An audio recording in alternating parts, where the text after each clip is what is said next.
Hey, did you know that I am the greatest Mario Kart Wii racer of all time? Why do I say this? Because I have the world record on the hardest custom track.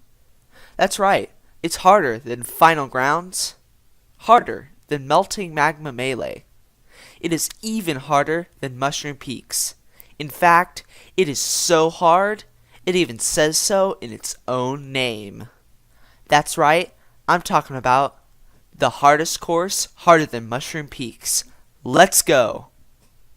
Disclaimer. DarthNiko is not actually the greatest racer of all time and apologizes to all those that have better reason than he to lay claim to the title of greatest racer. Please don't troll my Wi-Fi. Thanks.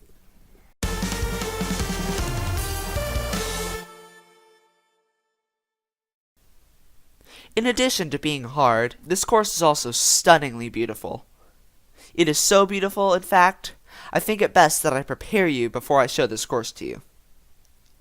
Imagine the most magnificent scene you could possibly think of. This will help ease you into the dazzling beauty that is this course. Ready? 3, 2, 1, here it is. Are you still with me? If you're not properly prepared when you first see this course, you could pass out. I don't know what makes this all work. It could be the dull, gray road. Maybe it's the uninspired sky landscape. Perhaps it's the Luigi statue that looks excited even though he's hovering above certain doom. Maybe it's the expertly placed crowds underneath the track. But I have a hunch that it's the floating Luigi heads that stare at you wherever you go. It really completes the look, brings it all together. Honestly though, these things are terrifying. Anyway, what makes this course so hard?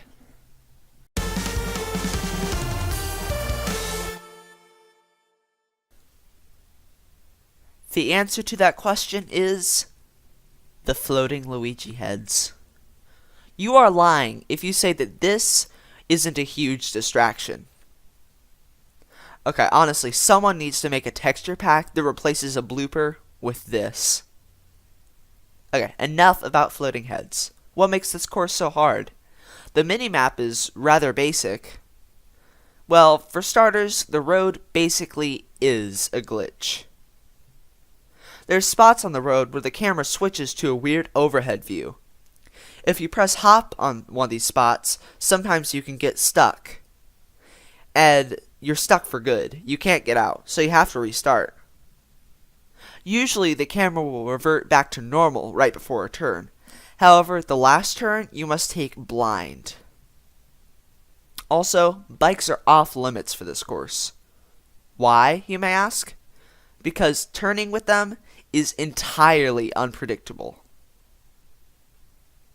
Physics. The mock bike at the start of the race does this. Now, I'm going to slow this way down for you. It kinda looks like Lac2 drained a 6-pack of Red Bull before the race. But anyway, what really makes this course hard? The road isn't that bad, and you can just use carts instead of bikes. There's one thing about this course that adds a ton of artificial difficulty to it. The respawn for the entire course is this. That means whenever you fall, you are stuck in a death loop for forever. Now let's see whatever strategies we can come up with for this obviously excellently designed course.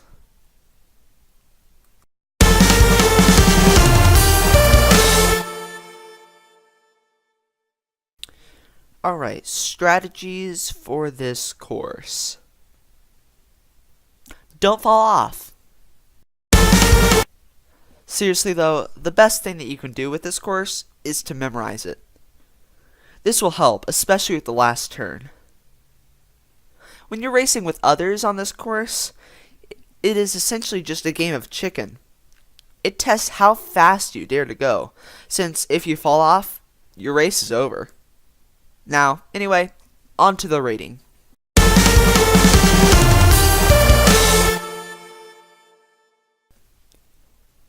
Alright, a quick recap of the scoring system for you. I rate a course on its drivability, its balance, and its graphics. Each of them are rated on a scale from 50 to 100, with 50 being the lowest score you can get and 100 being the highest. Alright, drivability. 50. Balance. 50. Graphics. 50. I don't think I have to explain my choices here. The only occasion in which you should race this course is if you want to brag to your friends about having the world record on the hardest course, and if you can resist the nightmare fuel that is the floating Luigi heads.